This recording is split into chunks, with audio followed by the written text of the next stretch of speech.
Olá, seja bem-vindo a mais essa edição do nosso programa Café e Negócios, a iniciativa aqui do Núcleo de Comunicação da Unorte, que é transmitida em nosso canal do YouTube.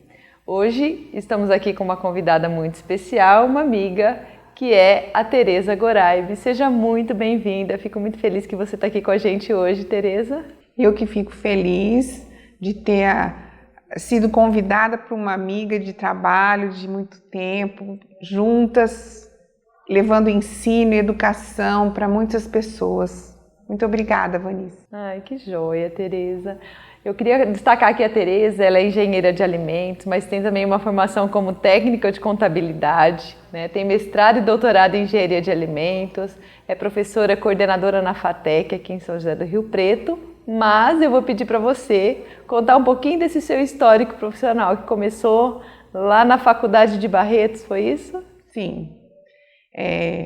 Primeiro assim, todas as pessoas têm uma questão de idade. Não, eu tenho uma idade já sou idosa, graças a Deus. Então assim, de quando eu comecei lá em Barretos, na FEB, fazendo engenharia de alimentos, e naquela época nós tínhamos só 2 cursos no estado de São Paulo, a Unicamp e a FEB. E eu saí de Penápolis e fui para a FEB estudar. Fiz o curso maravilhoso, a FEB é uma instituição reconhecida no Brasil e fora, e de lá eu fui trabalhar logo que me formei e acabei indo para o Mato Grosso. Fiquei no Mato Grosso por questão familiar e trabalhei no Mato Grosso por muito tempo, tanto em indústrias, em empresas, como também no ensino, lá no Mato Grosso. Você já começou como professora? Já. Eu cheguei em Rondonópolis na época de 1988 e naquela época a cidade não tinha nem esgoto, então meu esposo era engenheiro civil, fui para lá e lá nós começamos a vida. Então eu comecei a vida no Mato Grosso, ficamos 5 anos lá, voltamos para São José do Rio Preto. E em seguida eu já comecei a trabalhar em São José do Rio Preto, no Instituto Adolfo Lutz, como uma bolsa de estudos na área de laboratórios de saúde pública em alimentos. Então assim, foi uma época maravilhosa. Depois desse episódio, foi importante porque eu já comecei a trabalhar como consultora na área de segurança alimentar na engenharia de alimentos. Eu prestava serviço para o programa do Brasil, é um programa que a gente chamava de PAS, Programa Alimento Seguro. E esse programa, ele desenvolveu no país do ano de 2000 até atualmente tem trabalho na parte de segurança alimentar para pequenas, médias e grandes empresas e indústrias. E você trabalhava em todo o estado de São Paulo, é isso? Sim, eu respondia pela nossa regional. Era eu e mais 2 profissionais dessa área. A gente atendia essas indústrias, principalmente na implantação de gestão de boas práticas de fabricação e de trabalhos realizados desde uma ambulante até uma indústria grande, usina. A gente recebia a demanda e fazia todo o treinamento e a implantação de segurança alimentar. Como que você acha que é muito diferente hoje essa parte de segurança alimentar? Por exemplo, as pessoas, as empresas têm muito mais acesso à informação, né, e capacidade de, por exemplo, implementar. Ou ainda demanda muito um trabalho de consultoria, de acompanhamento, de monitoramento? Como que você vê? Olha, na época que eu iniciei, as legislações brasileiras elas estavam sendo modificadas em 1998, 2000. Depois, a gente teve um pool de melhorias nas indústrias, mas não tinha um advento de informatização, todo esse advento que foi acontecendo na era ali de 2010, 2011, onde essas empresas já tinham a informatização, sistemas internamente, e muitas dessas indústrias da região precisavam de um consultor para preparar e digitar todo esse material, montar o sistema internamente das indústrias, e a minha função era essa. Então, trabalhei para várias indústrias da região. Também no estado, o programa Alimento Seguro, ele precisava de profissionais que trabalhassem em todos os segmentos. Então, ele começou a fazer um bloco para segmentos de panificadoras, depois um bloco só para trabalhar restaurantes, bares e similares. E, numa época também, nós trabalhamos muito com ambulantes, porque mudou a legislação e a gente tinha que orientá-los nessa regra de segurança alimentar. Então, hoje o Brasil, ele tem, com a evolução das legislações nacionais, com a evolução das empresas, desde a micro até a maior, ele já tem uma segurança alimentar consolidada mundialmente e respeitada, né? Nós temos um país que tem a parte de vigilância sanitária, a parte de segurança alimentar, ele é muito respeitada no mundo todo. Você acha que a gente pode considerar que tem uma alimentação segura? Depende. Nós temos lugares no Brasil que tem uma segurança alimentar enorme, porém, nós tivemos o problema da pandemia, e na época da pandemia mudou muito o perfil do que a gente tinha em termos de viver. Então, todos foram reclusos nas suas residências, porém, o agronegócio e os alimentos eram necessários ser produzidos e alimentar essas pessoas. As pessoas continuavam comendo. Sim, todas as pessoas tinham que se alimentar, tinham que comprar os seus legumes, seus alimentos. E a exigência de uma segurança maior ainda, de higienização, descontaminação. Sim. E nesse advento da pandemia, as pessoas aprenderam a enxergar a saúde no alimento. E enxergando assim, vou me alimentar bem para ter uma melhor saúde e, consequentemente, elas começaram a procurar alimentos mais saudáveis, alimentos que tinham um percentual de alguns nutrientes, e as dietas foram sendo feitas para pessoas específicas, intolerantes à lactose, intolerantes a glúten, com doenças alimentares complicadas. Então, nós precisávamos de atender a todos. E aí você acredita, assim, o que mudou depois da pandemia em relação a essa segurança de alimentos? Eu acho que a segurança, na pandemia, nós tivemos muitas empresas que fecharam, principalmente no segmento de restaurantes, bares e similares. As indústrias não puderam, elas tiveram que abastecer. E os produtores tinham que produzir vegetais, tudo também não pararam. Porém, esses restaurantes que fecharam, eles se reinventaram. Essas empresas criaram, e tantas indústrias também, uma forma de entregar esse produto que o delivery se tornou o pulo da pandemia. O gap ali era justamente a entrega, né? Fazer aquilo chegar até a casa das pessoas, onde estava todo mundo lá. E tinha que chegar seguro. A pessoa, ela comprava naquele local porque ela se sentia segura também no que chegava para ela, porque ela comprava sem ver o produto e a gente come o que a gente olha, tá? Então, se chegasse uma embalagem boa, e as empresas tiveram que se reinventar, embalagens decentes, a temperatura do produto, tudo tinha que ser controlado para chegar para um cliente, ele se satisfazer, ele ter uma segurança alimentar e ele continuar comprando nesse período da pandemia. E depois da pandemia, essas empresas que se reinventaram voltaram a constituir, a se formalizar. Então, atualmente, a gente tem tido também empresas que estão voltando com um outro perfil, uma outra roupagem, uma outra capacidade de abastecer em formato de alimentos, que aí a pessoa volta a comprar enxergando que ela vai comprar no balcão, mas também manteve o delivery. Então, ela tem as duas oportunidades. Continuou, né? A possibilidade de delivery continuou e algumas voltaram a comprar no local. E o que a gente enxerga é que hoje o seu diferencial você tem que atacar nas duas frentes, e também o marketing, ele tem que acontecer como acontece hoje em todas as redes sociais, em todos os lugares. Qualquer indústria, qualquer empresa, ou ela muda o perfil, ou ela muda. E aqui na nossa região, a gente tem algumas indústrias que exportam. E essas indústrias que exportam, elas também tinham que fazer essa roupagem diferente, essa divulgação para conseguir jogar esse produto para o mundo. Então, hoje nós temos exemplos de produtos na nossa região que conquistaram o mundo. Então, quando você pensa produtos novos que saíram aí na época da pandemia, eu tive recentemente em 2 indústrias da nossa região, uma de cachaça e uma de laticínios.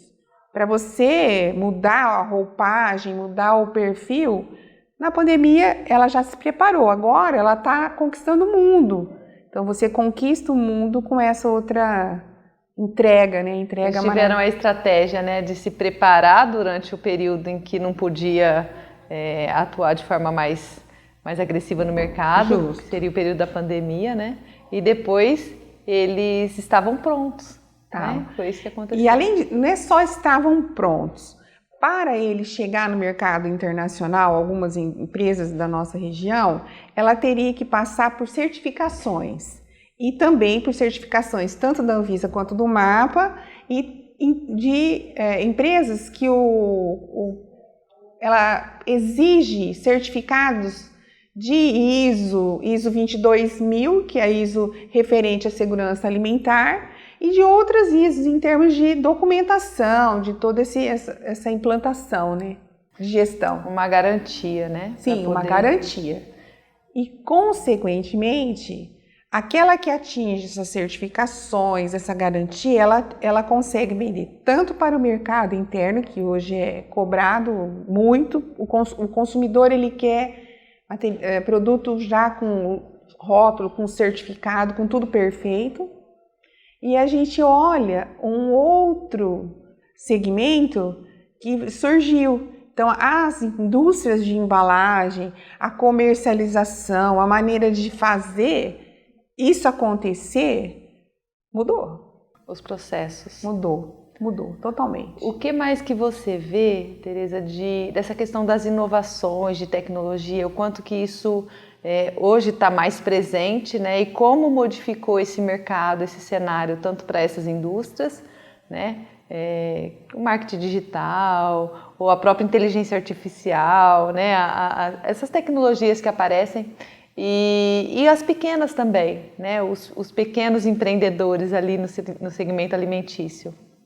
Bom, se a gente for pensar em agronegócio, ao qual eu trabalho há 14 anos na FATEC, a gente costuma mostrar e preparar os nossos tecnólogos em agronegócio e também os profissionais de engenharia de alimentos hoje, eles têm que enxergar do campo à mesa.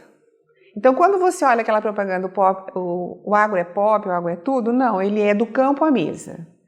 Porque o campo, ele se modificou e está modificando a cada segundo no país com as novas tecnologias, desde do equipamento, do trator, do transporte, do insumo, de tudo. E um detalhe, na época da pandemia, a gente teve um entrave. O campo não parou. Ele tinha que melhorar a produtividade, produzir sempre mais, em menor área, as commodities, e produzir o agricultor familiar, o pequeno agricultor, ele teria que produzir mais porque as pessoas estavam precisando. E agora também, continuou. Então, essa tecnologia, é importante dizer assim, ele começou a facilitar a sua vida em termos de mudança, equipamentos mais recentes, para você fazer um produto, uma higienização, para você ter os cuidados. Equipamentos no campo, que os drones, a pulverização, a irrigação automatizada, os próprios tratores, né? Então, você vem do campo com esse perfil. Você vai para pequenas indústrias e grandes indústrias, tendo que se adaptar a ter um bom rótulo, um processo todo monitorado e dentro das boas práticas, um processo com um rendimento de produtividade dia, e que você já calcula tudo, você começa a jogar em computadores e ver como você pode, em um curto espaço de tempo, de uma indústria que trabalha das 7 da manhã às 7 da noite, 12 horas, por exemplo, em turnos, o quão que aquela máquina está atualizada. Então, as máquinas hoje, tanto de máquinas de embalagem, máquinas de processo, como pasteurizadores, estão todos automatizando os seus controles. E os próprios processos de gestão também. Sim, né? sem dúvida. Foram atualizados e hoje, não sei se você percebe assim, né? Mas até os pequenos ali, eles têm acesso a um modelo de gestão mais atualizado, a própria gestão mesmo, profissionalizada, gestão. Né? Sim. Não é mais um produtor, ele é Com certeza. Ele é um gestor do pequeno negócio que ele tem ali, do campo onde ele produz, é isso? Na época da pandemia, eu tive o prazer de trabalhar com alguns agricultores familiares da nossa região, num projeto com 2 orientados meus de trabalho de graduação e iniciação científica. Nós fizemos uma pesquisa com esses agricultores familiares. E deu assim, foi na época da pandemia e nós tínhamos que ajudá-los, porque em 2018 foi implantado uma portaria de rastreabilidade de produtos vegetais frescos. E foi muito interessante, porque eles tinham que ter na propriedade o conhecimento para provar essa rastreabilidade. E muitos deles não tinham condições de um computador, uma maneira de anotação, tudo isso. E eu estive indo nessas propriedades e os filhos que não estavam na sala de aula e voltaram para casa acabavam os auxiliando nesse sentido. Então, assim, muitos filhos dos agricultores assumiram esse controle de gestão, tanto da gestão de custo, porque a rastreabilidade, ela também te dá a contagem e o número de produtos que você está soltando, a data de fabricação, tudo isso, eles conseguiram atingir essa exigência de uma portaria brasileira, mas, ao mesmo tempo, conseguindo inserir esse perfil de ter os dados para poder gerenciar melhor o resultado. Gerenciar melhor o seu resultado, calcular inclusive assim a perda, o desperdício e descobrir assim o que ele teria que fazer na sua administração, na sua gestão financeira, de segurança alimentar para ter melhoria, né? Então, foi muito importante. E quando os filhos voltaram para a sala de aula, como é que ficou? Agora, eu acho que aquela cultura do filho que está indo para a faculdade, quando ele chega na propriedade do pai, ele já tem que buscar isso e ajudá-lo.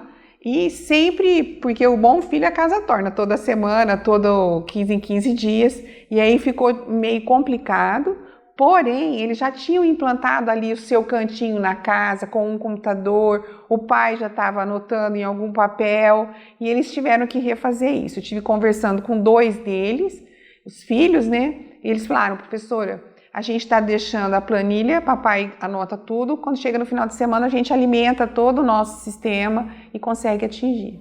Você acha que isso incentivou um pouquinho desse aspecto empreendedor nos filhos, né? Os pais que já, vamos dizer, já eram naturalmente empreendedores ali, porque cuidavam dos seus negócios, mas os jovens ali, não sei se você observou, se houve assim uma mudança na perspectiva. Aí eu estava pensando em, sei lá, ser um engenheiro e trabalhar e tal, mas agora eu estou vendo que o negócio do meu pai dá certo. Já, a própria estatística está mostrando que o jovem que saiu do campo, o êxodo que teve do jovem saindo da propriedade, ele estava retornando. Então, o retorno do filho para o campo está voltando.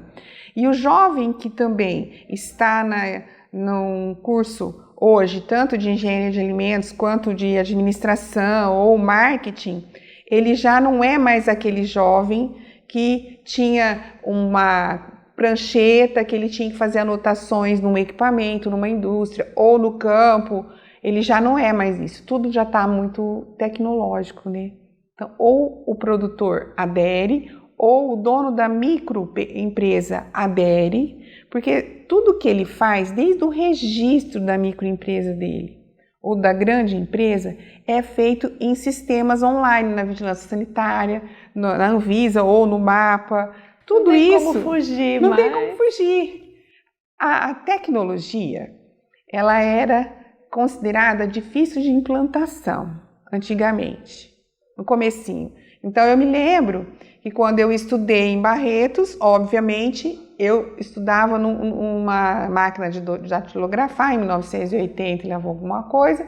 E quando eu fui fazer o meu mestrado e doutorado recentemente aqui no IBILSE, eu já no mestrado a gente tinha um Pentium 100, um Windows P, então a gente tinha um computador que tinha que entregar tudo já informatizado, não era mais aquela monografia impressa como era antigamente. A tecnologia, ela fez com que tudo mudasse. E as micro e pequenas empresas também tiveram que mudar, as grandes tiveram que mudar, e isso já está fixo. Porém, agora as inovações. Quais são as inovações?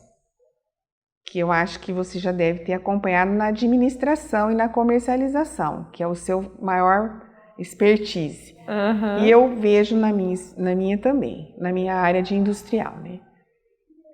Agora nós estamos tendo a inteligência artificial, nós estamos tendo os programas IoT, mas nós estamos tendo sistemas de Arduinos para monitoramento de todos os equipamentos do campo, e o profissional do campo está mudando. O profissional da agroindústria que chega para trabalhar numa agroindústria, ele tem que se fazer presente nesse segmento de tecnologia. Em toda e qualquer área, né? Precisa do profissional, a exigência da capacitação, da formação e da competência para lidar com esses recursos que estão aí, né? Não vai retroceder mais, cada vez vai ser mais exigido. E cada curso, então eu vejo aqui administração, comercialização de gestão ou um curso de tecnologia em agronegócio, que também no nosso caso, nós temos um curso de tecnologia em agronegócio no país, reconhecido internacionalmente.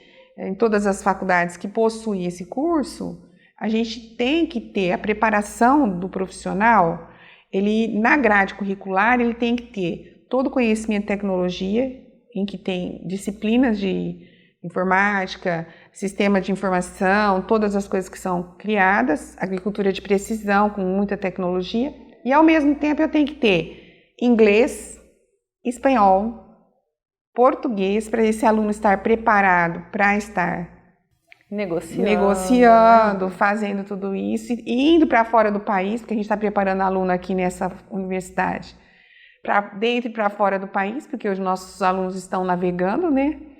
Não tem mais limite, né? Não tem mais fronteiras. Graças a Deus a gente tem feito profissionais de excelência, uma excelência da Norte, né? E eu acho que é isso que é o nosso foco. Exatamente. Aqui na nossa região, né, a gente tem esse segmento muito forte que é do agro, né, que é dessa agricultura cada vez mais bem preparada dentro do que acontece no Brasil, e a nossa região tem isso também como área muito forte. Não só da agricultura, e aí eu quero a sua opinião a respeito, né, como essa parte de alimentação mesmo. Né, de bares, de restaurante, aqui a São José do Rio Preto é uma cidade que traz aqui o movimento das pessoas em torno desse turismo de negócio, e dessa parte alimentícia a gente tem isso muito respeitado aqui. Com certeza. Rio Preto é uma cidade hoje considerada de maior qualidade de vida no nosso país. Ela está entre as melhores em qualidade de vida. Além dela ter essa qualidade de vida, o porquê de tudo isso? Porque nós temos dentro da nossa unidade, do nosso município, uma metrópole considerada agora já divulgado com mais de 37 municípios em torno. E para você adquirir alimento seguro e ter uma segurança, você passa a ser um consumidor exigente. E esse consumo em Rio Preto, as empresas tiveram, desde a microempresa, as indústrias, um lugar com capacidade de logística na cidade. Nós temos pessoas capacitadas, nós temos muita universidade que prepara essa estrutura para atender tanto a segurança alimentar desses alimentos, como disponibilizá-los. Então, é muito importante pensar que numa época de guerra que nós estamos passando agora, nós tivemos um problema seríssimo de fertilizantes na época da pandemia e agora na guerra, principalmente, na pandemia não, na guerra, né? Uhum. Que nós não tínhamos os fertilizantes, mas a gente teve condições de nos suprir com outro tipo de alternativa. As agroindústrias de fertilizantes fizeram isso.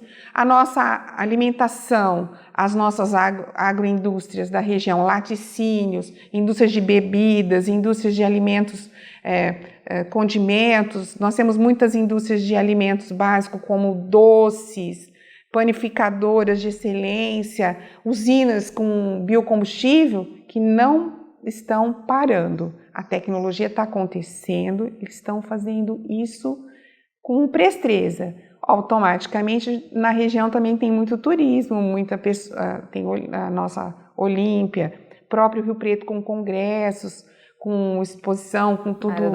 Área da saúde, tudo. A gente tem que alimentar. Temos que ter essa pujança. E a área da saúde de Rio Preto é de excelência no Brasil todo e fora do Brasil. Então, eu acho assim, a nossa empresa, em qualquer segmento que estiver em Rio Preto, ela vai ter que fazer acontecer. As nossas universidades vão ter que preparar as pessoas. Concorda? Com certeza. E Rio Preto se tornou uma metrópole e nós precisamos cuidar também do nosso entorno. Ô, Tereza, eu vou pedir para você agora, pensando assim no jovem, né, no futuro profissional, diante desse cenário, que mensagem você poderia deixar para eles, assim, das oportunidades que tem, das possibilidades que a nossa região oferece, ou que orientação você daria? Vamos pensar nos nossos alunos, nos futuros empreendedores daqui a alguns anos que vão estar encabeçando aqui o resultado da nossa cidade. Bom, primeiro, perceber que aqui no nosso município nós temos condições para que ele tenha um futuro dentro de microempresas, empresas que ele pode ser um microempresário, um empreendedor. Nós podemos ter empresas de vários segmentos para que ele trabalhe, tanto no segmento de saúde, a gente tem APL em Rio Preto, nós temos os APLs de joias, né? Tem APL de saúde e nós temos o APL de comércio, serviço e de tecnologia também. E o de serviços nossos também, a cidade é muito pujante. Então ele tem aí nesses APLs para poder trabalhar em empresas. Porém, eu acho que o nosso jovem de Rio Preto, ele não pode pensar só no nosso município, não. Porque nós temos jovens do curso de tecnologia que estão trabalhando nas suas casas aqui para fora do país e para dentro do país à distância. Tá? Nós temos os cursos lá de ADS, informática, que esse jovem, ele acaba montando o seu trabalho e montando sistemas, tudo para fora. Mesmo no agronegócio, o nosso jovem, ele vai ter que ajudar no campo, na agroindústria, a ter condições de abastecer o mundo, porque até 2050 nós temos que alimentar uma boa parte do mundo, não só do Brasil. E Rio Preto tem uma disponibilidade de emprego enorme, né? Então, fora daqui, aqui, o jovem tem que se preparar. Por isso eu acho assim, não parem de estudar nunca. Não deixe de ter esse ditado assim, o querer é o poder, mas para você conseguir o poder, ou você tem que querer. Mas para querer, você tem que se preparar profissionalmente. Então, esse preparo é desde a sua casa até o seu estudo e até a sua profissão que você vai abraçar para o resto da vida. Então, escolham essa profissão. Procure se especializar nessa profissão.